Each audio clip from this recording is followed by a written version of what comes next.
Ты смотришь, и сказочное ощущение, что ты на краю земли.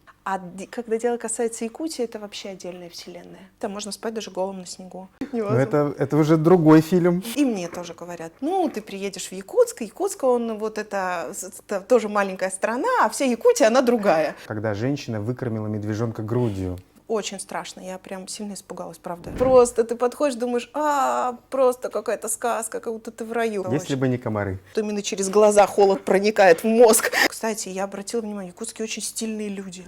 Я могу сказать, что Якутия, наверное, одно из самых красивых мест, в которых я когда-либо побывала, а я очень много путешествую. И это точно что-то изменит в тебе.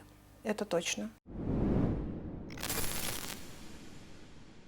Привет, я Максим Кардозу, и сейчас будет большое интервью с Анной Кириковцевой. Это известный российский документалист, автор огромного количества прекрасных этнографических лент о нашей большой родине, о разных народах. Так вот, со своей съемочной группой она полетела в Якутию этим летом и решила снять фильмы о якутах, юкагирах и о русском Усте. Все это выйдет в большом документальном цикле на телеканале «Культура».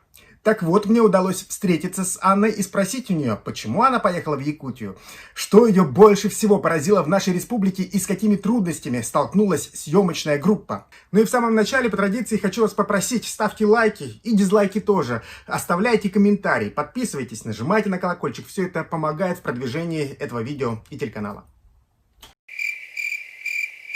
Какого телеканала-то? Совсем уже. Это все очень помогает в продвижении моего канала на YouTube. Ну что, барды-бытышки? Анна, здравствуйте. Здравствуйте. Первый вопрос у меня будет такой. Вот ваши первые впечатления о Якутии, вот сходу, какие они у вас? Ну, первое впечатление – это ощущение, что ты на краю света. Оно, наверное, романтическое впечатление, наверное, оно более такое девчачье, и, потому что когда ты ступаешь, ты понимаешь, где это территориально. Вот просто ты берешь карту и понимаешь, где ты находишься. Google показывает, где ты находишься, и все, и сносит крышу. И, конечно, самый первый, вот когда еще мы прилетели, да, первый раз, сначала Черске, а потом Андрюшкино, и вышло солнышко, и вот ты смотришь, и сказочное ощущение, что ты на краю земли. Это потрясающе. Вы знаете, что там даже купаются некоторые люди? Знаю, но очень некоторые. А также я знаю, что все местные народы, очень многие местные народы не умеют плавать, но при этом основной промысел у них рыбный, и это тоже потрясает. Ну, так многие северные народы, потому что там трудно научиться в такой мороз плавать. Но здесь нужно понимать, что это тоже составляющая часть культуры. От этого многое зависит. Вы очень много путешествуете по России, уже сделали 20 фильмов, да, у вас? 25. 25 да, фильмов, и посвященных 6 в разным народам. работе. И 6 в работе. Вас, наверное, ничем не удивить уже, но все-таки хочется спросить, что-то вас удивило в Якутии? Смотрите, меня удивить есть чем всегда, потому что иначе бы я этим не занималась. Я очень удививчивый человек, потому что иначе нельзя делать такой проект. И я искренне надеюсь и думаю, что каждый раз, соприкасаясь с любым народом, в нем есть что-то удивительное, которое потрясает, и можно делать кино об этом, показывать и рассказывать. Это будет удивлять зрителей. А когда дело касается Якутии, это вообще отдельная вселенная. Удивило многое. Я даже не могу, мне кажется, что мы там пробыли где-то 23 дня, мне кажется, что мы там пробыли полгода, потому что было очень-очень много событий, и мы все время куда-то ехали и передвигались. Я могу, ну так, что вот такие самые из потрясающих моментов. Например, оленья шкура. Значит, это термос. Потому что когда ты едешь, ну, август, мне-то казалось, что я подготовленный человек, уже была на Камчатке, знаю, что это такое, но все равно ничего не помогает. Особенно если это сквозной ветер. От холода вы имеете? От холода, да. И лучший способ согреться, особенно если ты сидишь на земле или в лодке, когда мы плыли, это оленья шкура. Это абсолютный термос. Ты сидишь, и я даже ехала назад. Я думала, так, подо мной мотор, наверное, какой-то лодки или что-то происходит, просто горячо. И ты понимаешь, что это там железо, и дно, и река. Ну, то есть лодки-то маленькие все эти. У меня теперь есть оленья шкуры. Я привезла с собой. Так что в моем доме, я надеюсь, будет место, где можно посидеть на оленьей шкуре. Это меня потрясло. Действительно. То есть я понимаю, что такое одежда из оленей шкуры, и если будет необходимость там в зимней поездке, то, конечно, я очень серьезно задумаюсь над тем, чтобы как минимум обувь, да, какая-то была именно из оленей шкуры. Мы видели такой спальник из оленей шкуры. Значит, это шерсть вовнутрь, она сшита, выделанная, да, и сшита вовнутрь. И если туда залезть, там можно спать даже голым на снегу. Что еще удивило, потрясло, ну, конечно, я увидела и удалось пожить немного, побыть, да, и провести целый день в настоящей иранге. Иранги, сшитые из 70 шкур, выделанные, ее собирали при нас, ее разбирали при нас. Одно дело, когда тебе рассказывают, а другое дело, когда ты можешь там очутиться и оказаться. Это круто. Потому что, например, костер внутри, да, когда его разжигают, этот костер внутри, и какое-то время там согревают, то температура такая, что можно внутри в очень сильные морозы находиться голым. То есть настолько тепло внутри, настолько это создано. Нету, еще не придумали такой палатки, которая бы могла заменить это. Собирается полчаса где-то примерно, я так предположила, пока мы готовились, разбирается минут 15-20, перевозится на 2-3, могу ошибиться здесь сейчас в количестве ездовых оленей, да, перевозится, и собирают ее женщины. Женщины собирают, мужчины только немного так, самые тяжелые вот эти моменты, то есть это, ну, меня это удивило. Удивил один народный способ лечить обморожение. Вся эта яранга, она полностью пропитана дымом. Таким образом, кожа, вот эта оленья, из которой сделана яранга, она полностью прокопченная такая. И если обморожение, это древний способ, женщины отрезали кусочек яранги, шкуры, прогревали его чуть на костре и прикладывали на обмороженные руки и ноги. И тем самым полностью вылечивали, и все становилось хорошо. Я не знаю, наверное, это экстремальный способ, но вот такой есть. Когда вы собирались полететь только в Якутию, что вы о ней знали и что вам рассказывали? Ну, мне, значит, когда я собиралась лететь в Якутию, я знала, что это далеко, что там есть белые медведи, что там очень много якутов, и еще я знала, что там очень холодно даже летом. Конечно. А вы были в каком месяце? В августе.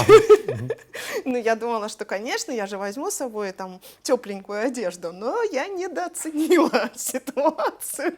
Совершенно. Причем вся наша группа, ну, мы в августе летим, и мне много раз написали, сказали, возьмите теплую с собой одежду. Ну, я говорю, ну, я взяла там флиску, там шапку, все.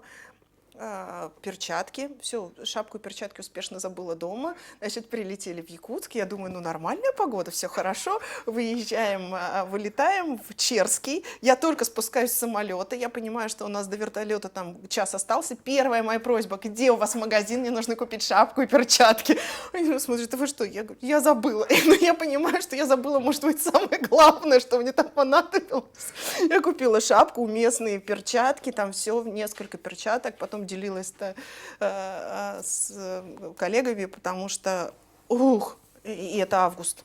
То есть что там зимой вообще не понимаю. Это невозможно. Это уже другой фильм. Нужно приезжать. Это надо обязательно показывать. А что вам рассказывали? Вот вы интересный привели такой момент, что сравнивают Якутск, там Москву, там вот да. этот момент. Значит, у нас есть такое расхожее мнение, представление, да, и в регионы, когда едешь, все говорят, ну, Москва — это отдельная страна, это отдельный город такой, и Питер тоже, это такая отдельная, а вся Россия, она другая. И мне тоже говорят, ну, ты приедешь в Якутск, Якутск, он вот это тоже маленькая страна, а вся Якутия, она другая. И я думаю, ну, в общем-то, ну да, конечно, про себя подумала я, ну, наверное. Ну, так как я живу в Москве, это слышу все время про Москву, мне трудно воспринимать всерьез это про Якутию. Ну, говорю, куда уже отдельнее город, чем, да, Москва. Но они оказались правы, потому что действительно Якутск, он отличается от всей другой Якутии. И действительно это другое. И в Якутске, кстати, я обратила внимание, в Якутске очень стильные люди.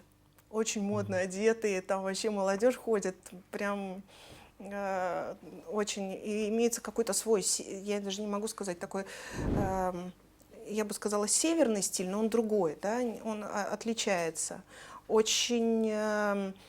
вот тоже мне удивительно, мне рассказали, почему светофоров очень много в Якутске. Потому что там водителям очень неудобно ездить, там каждый, там, не знаю, короткое расстояние светофор. Потому что когда минус 50, и ты пешеход, и тебе нужно, это не у нас, как в Москве, дойти до ближайшего пешеходного перехода, можно там топать там полкилометра. А там нет, там так холодно, что все перебегают вот так вот быстренько, и поэтому там на каждом углу светофоры. Для водителя это не очень удобно. Новые кварталы я посмотрела, очень прям современные, построенные, классные. Удивило, очень развитая инфраструктура. Там все современные, классные кафе, магазины. То есть ты совершенно действительно находишься в таком действительно отличающемся от всей другой Якутии городе. Буквально переезжаешь через Лену, в другой район, все, и это другая Якутия. Кстати, потрясающая с точки зрения туризма. Мегино-Хангаласский район, на мой взгляд, вообще он доступен. Там есть все: рыбалка, охота, праздник большой, который отмечают, да? Озера просто невероятной красоты. Я такие озера только в Беларуси видела, такие красивые. И там птицы вообще просто. Ты подходишь, думаешь, просто какая-то сказка, как будто ты в раю. Если учесть, что там везде ловится рыба, если там можно охотиться на дичь, ее там много, если там можно набрать ведрами грибы, собрать ягоды, и это вообще просто Если очень... бы не комары. Если бы не комары. Но нам повезло. Вы не поверите, что я ни разу не надела сетку от комаров один раз, и то потому что никто, это только мне почему-то сверхъестественно показались пару комаров. И ни гнус, ничего, мы взяли с собой все защитные средства, нет. И на севере тоже не понадобилось? Не понадобились, вы не поверите. Мы приехали, и я ни разу этим не понадобилось, нету такого. Нам показывали видео, что было за неделю до нашего приезда. Это был бы уже другой фильм. Другой фильм. Но это как и любая северная история, да, когда ты едешь в место, которое ты хочешь увидеть, нужно понимать, когда туда надо ехать. Вот и все. Задай вопрос местным. Ну, если тебе сказали взять шапку и перчатки, возьми. Если сказали, в какое время. Вот сейчас сказали, что очень хорошее время, начало осени для поездки в Якутию, потому что днем еще лето, зимой уже прохладная зима, но нету ни комаров, да, ночью, да, и нету комаров, и очень красиво. Как появилась идея поехать в Якутию и снять 3 этих фильма? У нас в этом году были запланированы поездки разные, но из северной поездки она должна была быть в другое место. И когда возник вопрос коронавируса, и мы поняли, что то место, куда мы планировали ехать по северу, вообще сейчас на данный момент закрыто и недоступно из-за коронавируса, появился Якутск. Но здесь огромное спасибо вообще администрации якутской и людям, которые помогали нам в этой поездке, потому что, конечно, то, что они откликнулись, то, что они отозвались, и то, что приняли нашу группу в достаточно короткий срок и помогли все это организовать, это беспрецедентная история. Если бы не они, у нас бы это не получилось. То есть я скажу так, идея-то, может быть, и родилась там достаточно быстро и на поверхности, но она родилась тому, что мы понимали, что есть люди, которые нам могут в этом помочь. Да? Например, Роман Калитин, да, я буду огромное спасибо ему, потому что он первый, кто откликнулся, мы когда к нему обратились, он большой молодец с организационной точки зрения. Елена Христофоровна Голомарева сыграла огромную роль в том, чтобы местные жители нас могли принять. Ведь мы же вторгаемся на чужую территорию. Да? И когда ты приезжаешь к людям, которые тебя не знают, а тем более в сложной ситуации коронавируса, очень сложно договориться, если к тебе не обращаются местные. Вообще на севере очень, 90% вопросов решают сами люди. В силу сложных природных условий и в силу достаточно сложной жизненных обстоятельств, которые у них происходят, очень трудно начальству взять и что-то приказать или что-то сделать. То есть если начальство уважают, то у них все получается. Да? И вот такой пример там Елена Христофоровна. И Матвей Николаевич Евсеев, он просто потрясающий человек, он депутат, он решил финансовый вопрос с нашим транспортом. спасибо ему за это огромное, потому что если бы он тоже нас не поддержал, то мы тоже не поехали. Здесь просто так придумать, ой, мы летим в Якутию, и мы взяли и полетели, и все сняли, невозможно. У нас недавно коллеги рассказывали, наши тоже с телевидения, что они полетели на 2 недели на север, а вернулись через 2 месяца. Потому что из-за нелетной погоды они просто не смогли выехать. То есть нам помогли таким образом, организовали логистику при всех сложных погодных условиях, и финансовых, и транспортных, и организационных, что мы с минимальными задержками просто смогли сделать в тех планах и в тот срок, который сделали. Это возможно только когда объединяется большое количество людей.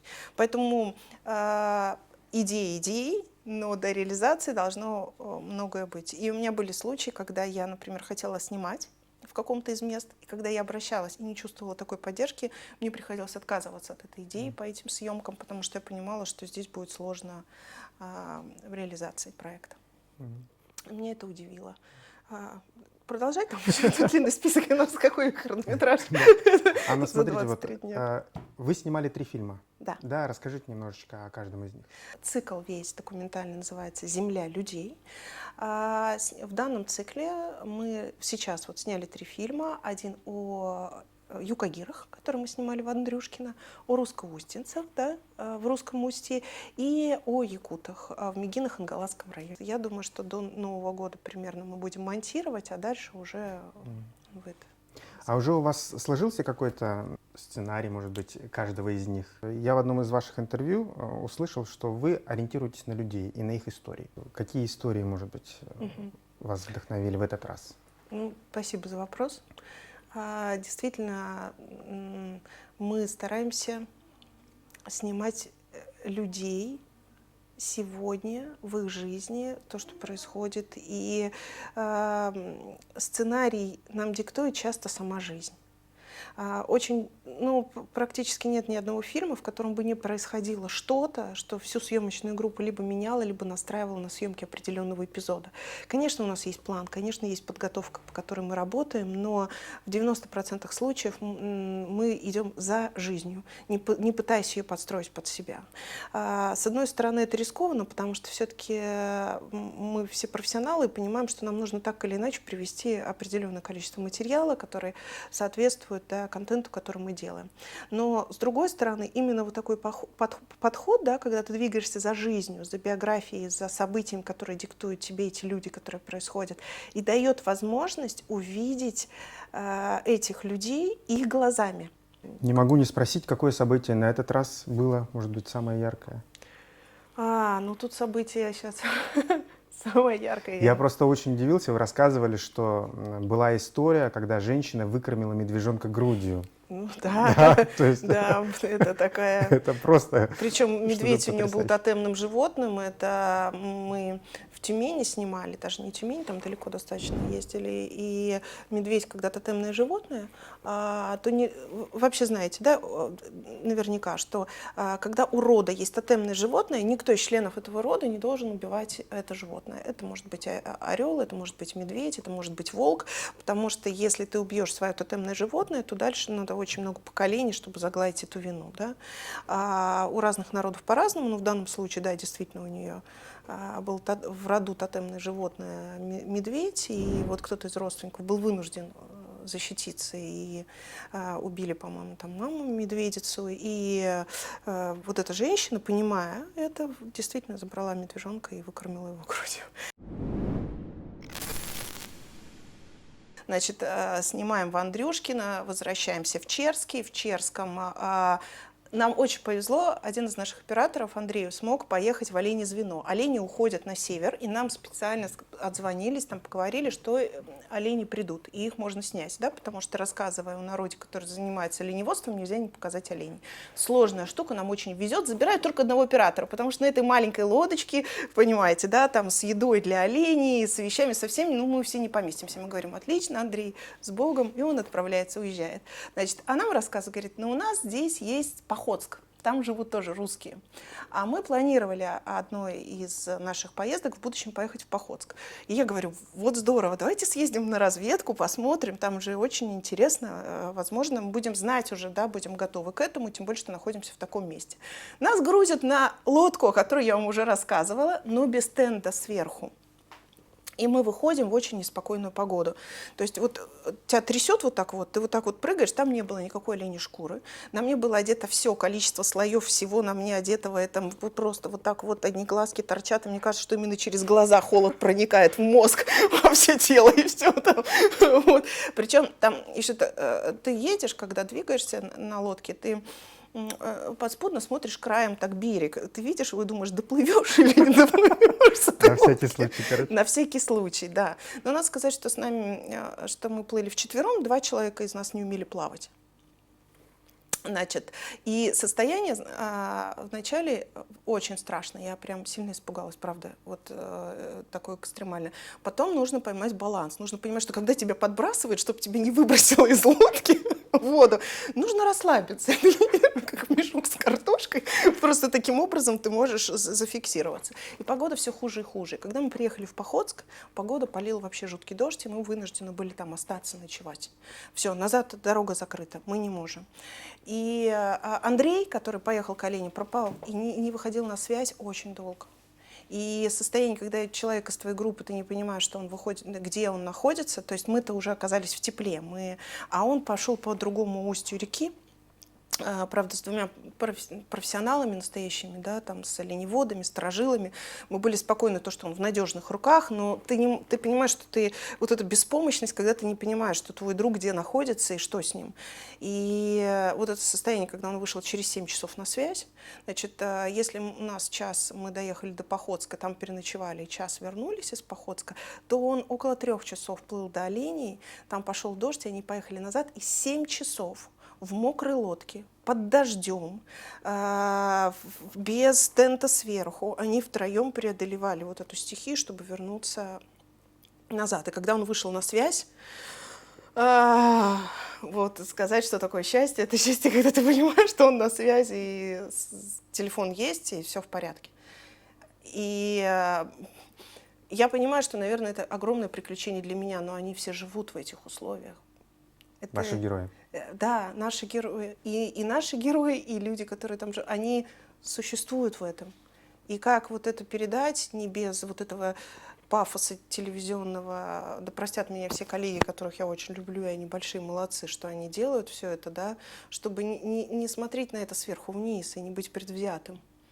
Это, с одной стороны, легко, когда ты начинаешь доверять им и себе, и понимать, что вот то, что откроется, то и надо снимать. А с другой стороны, достаточно сложно, потому что есть профессия, есть работа, есть необходимость выполнить то, что ты должен выполнить для канала, да.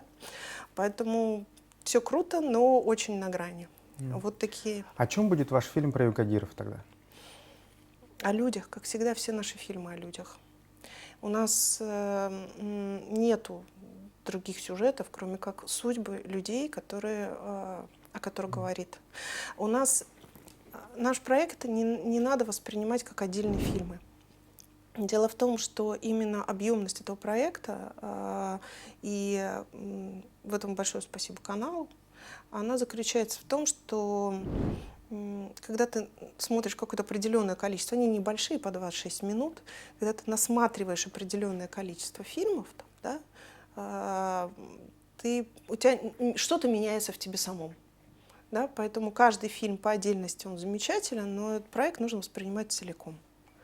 А он о том, что если ты хочешь узнать Россию, то лучший способ узнать о народах, которые живут в России.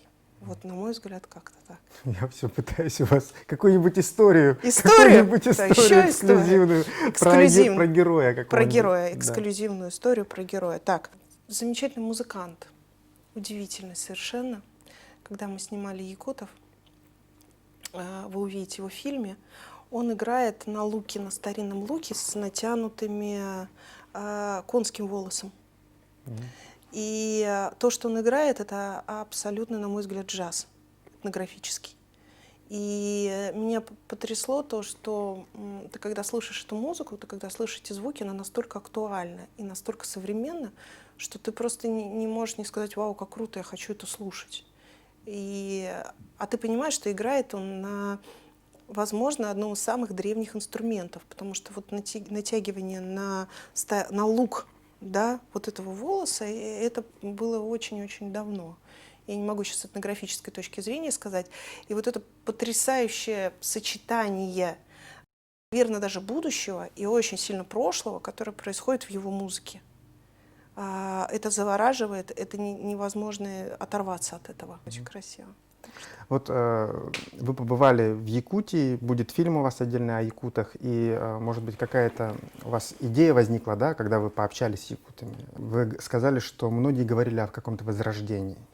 Да, мне это очень порадовало.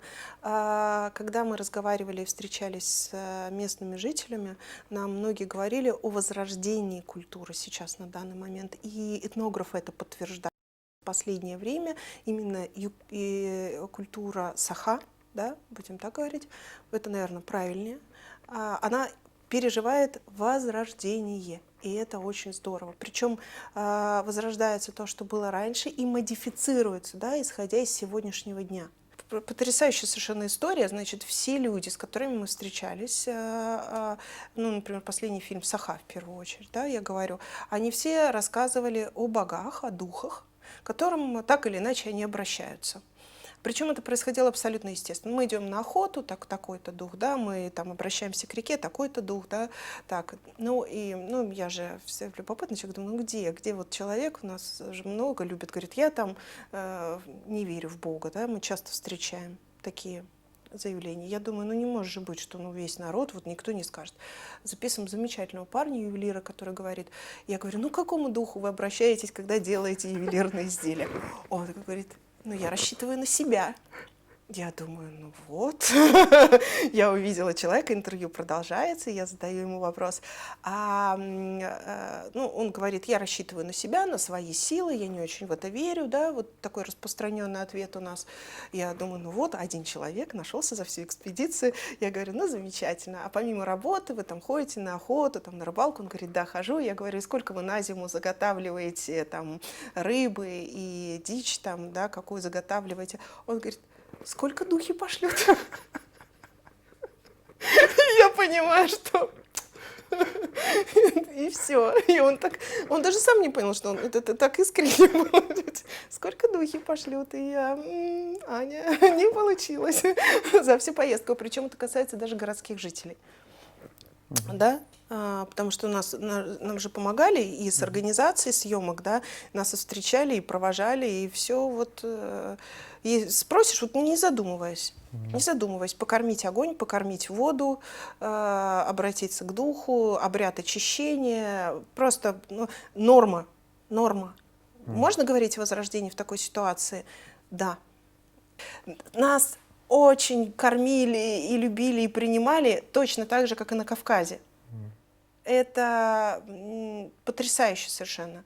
Мы знали, что еда достаточно дорогая, даже взяли с собой походную еду, потому что в случае, если ты не можешь ее купить, чтобы что-то необходимость была, и мы понимали, что едем к людям, которые живут не очень богато, да? Но мы ели столько, что мне казалось, что мы наедимся на год вперед. Оленину пробовали? Да, оленину и рыбу. Вам? Ну, вкусно. Ну, как это оленину? Я, наверное, бы не смогла есть сырые оленьи мозги. Вот, наверное, я бы не смогла это сделать. Ну, это очень эксклюзивный какой-то деликатес. Ну, почему? Все северные народы, да, едят. Я вам сейчас еще одно блюдо расскажу. Такое, знаете, значит, берется желудок оленя, вымывается, вычищается, выворачивается, и туда наливается кровь 2 оленей, свеженькая. Потом туда кладется нос, губы, уши оленя, туда кладется этот желудок, завязывается, и это кладется на солнце, ну вот прямо или на там, не знаю, там на траву, на снег, и это бродит, не знаю, по-моему, месяц. Потом вот это вот ставят на стол, разрезают, открывают, и это деликатес. И местные, когда про это рассказывают, у них слюнки текут. Я не пробовала, но они говорят, что это так вкусно, и рассказывают, потому что все вот эти хрящи, они из-за процесса брожения там растворяются, и там всего этого нет, и это очень, по их мнению, классная еда вообще. Я не знаю, тоже думаю, что если придется попробовать, не знаю, хотя я очень любопытный человек, я пробую даже то, что, наверное, бы не рискнула. Не смогла бы, наверное, съесть печень лошади. Это один из Свежую. главных деликатесов, я хочу вам сказать. Вот, видите, как вы реагируете. А для меня, например, это тяжело. Свежую печень лошади, деликатес. Я не знаю. Она заморожена, я хочу вас успокоить. Строганина в любом случае. Строганина, да. Но, опять же, вот видите, насколько, да, какие-то вещи, которые могут удивить. Там. Еще меня очень потрясло блюдо из языков карасей. Караси-языки. Да? Рыбьи языки. Все блюдо состоит из рыбьих языков. Все. Это очень вкусно. Такая маленькая тарелочка, это лакомство такое. Это лакомство, да. Да. Ну, вот я никогда даже не слышала о таком до этой поездки. Напоследок вопрос, может быть, какое вы возили из Якутии ощущение, когда вот вы садились в самолет и улетали? Я могу сказать, что Якутия, наверное, одно из самых красивых мест, в которых я когда-либо побывала, а я очень много путешествую. И если кто-то решится поехать в Якутию и потратить на это время, то не нужно это делать коротко. Для того, чтобы понять Якутию, нужно съездить в разные места и провести там какое-то достаточное время. И это точно что-то изменит в тебе. Это точно. У каждого по-своему, но это не может не изменить человека. Когда смотреть нам это все по телевизору? До Нового года мы монтируем. Надеюсь, что после Нового года будет. Но после эфира все выкладывается на сайт, поэтому это легко на проекте, на страничке сайта, на канале найти, посмотреть потом в любое время. «Земля людей». Да? Да, «Земля людей» на телеканале «Культура». Анна, спасибо вам и за вашу поездку, и за Якутию, что вы так прониклись Это нашей вам культурой. спасибо большое за то, что позвали. Это замечательная поездка и прекрасное интервью. Спасибо вам за вопрос. Спасибо.